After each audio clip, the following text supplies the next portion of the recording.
بسم اللہ الرحمن الرحیم۔ شروع کرتی ہوں اللہ کے نام سے جو بڑا مہربان اور نہایت رحم کرنے والا ہے۔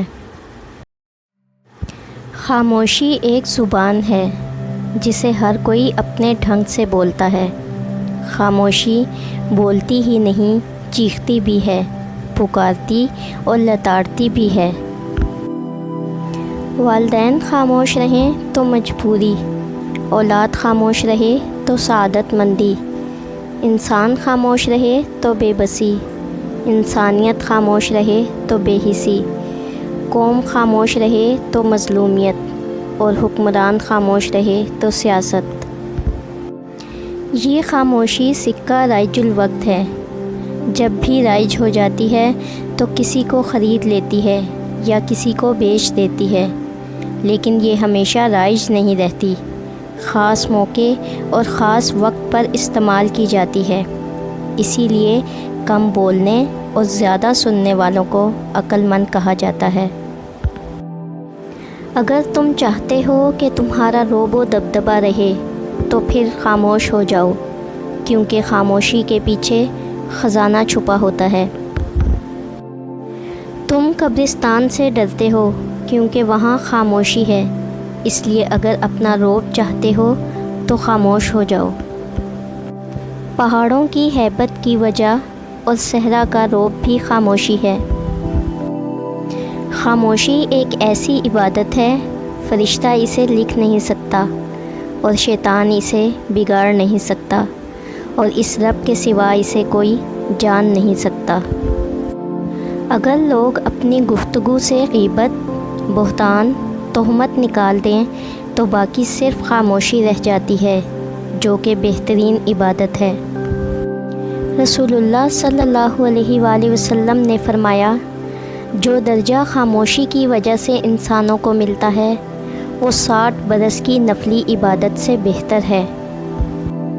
حضرت محمد صلی اللہ علیہ وآلہ وسلم نے فرمایا، بھلی بات سکھانا بہتر ہے خاموشی سے، اور خاموشی بہتر ہے بری بات سکھانے سے۔ حضرت علی رضی اللہ تعالیٰ عنہ نے فرمایا، عقل مند وہ ہے جو اپنی زبان کو غیبت سے بچائے، اور مومن وہ جس کا دل شک سے پاک ہو۔ حضرت علی رضی اللہ تعالیٰ عنہ نے فرمایا، ہمیشہ خاموشی اختیار کرنے سے تیرے فکر میں نور پیدا ہوگا۔ خاموشی اختیار کر لینا دب جانے کی علامت نہیں، ترجیحات کا فرق ہے۔ ہر بات اور ہر بندہ جواب کا مستحق نہیں ہوتا۔ جو انسان جتنا خاموش رہتا ہے وہ اپنی عزت کو اتنا محفوظ رکھتا ہے۔ خاموشی بھی ایک جواب ہے۔ جو برداشت کرنے کا فن جانتا ہو وہ شخص زندگی کی کوئی جنگ ہار نہیں سکتا۔ دنیا کی نظر میں خاموشی ایگو ہے، اور اللہ کی نظر میں خاموشی صبر ہے۔ الفاظ کی نسبت خاموشی زیادہ وضاحت رکھتی ہے، کیونکہ خاموشی میں کبھی منافقت نہیں ہوتی۔ کبھی کبھی حق پر رہنے کے باوجود خاموش رہنا پڑتا ہے، اس لیے نہیں کہ ہم ڈرتے ہیں، اس لیے کہ ہمیں رشتے بحث سے زیادہ پیارے ہوتے ہیں۔ لمبا دھاگا اور لمبی زبان ہمیشہ الجھ جاتی ہے، اس لیے دھاگا لپیٹ کر اور زبان سمیٹ کر رکھیں۔ حضرت عمر رضی اللہ تعالیٰ عنہ نے فرمایا، جو آدمی زیادہ ہنستا ہے اس کا رعب کم ہو جاتا ہے، جو مذاق زیادہ کرتا ہے لوگ اس کو ہلکا اور بے حیثیت سمجھتے ہیں۔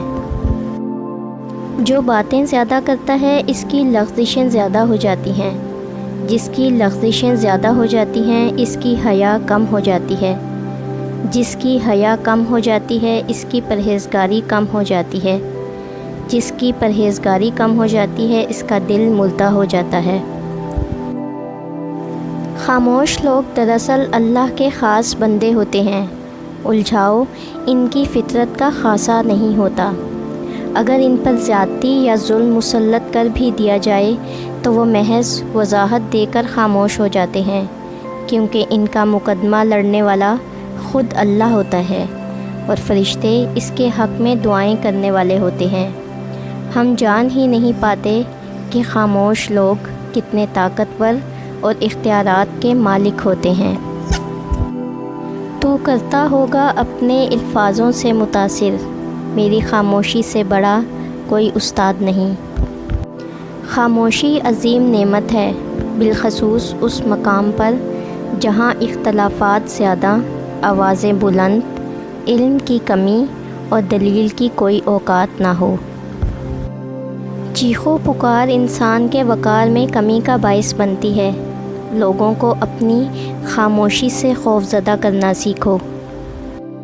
تھوڑی دیر کے لیے قبرستان جا اور خاموشی سے بیٹھ اور ان بولنے والوں کی خاموشی کو دیکھ۔ خاموشی کے فوائد: آرائش و زیبائش کے بغیر زینت، نامہ اعمال میں گناہوں کے اندراج سے حفاظت، جہالت اور عیب کو چھپانے کا ذریعہ، معذرت و معافی کی ذلت سے نجات، اونچی دیواروں کے بغیر مضبوط قلعہ، بادشاہت و اقتدار کے بغیر رعب و دبدبہ، جسمانی مشقت اٹھائے بغیر بہترین عبادت۔ اگر آپ کو ہماری ویڈیو اچھی لگے تو برائے مہربانی چینل کو سبسکرائب کر دیں اور ویڈیو کو لائک کر دیں۔ شکریہ۔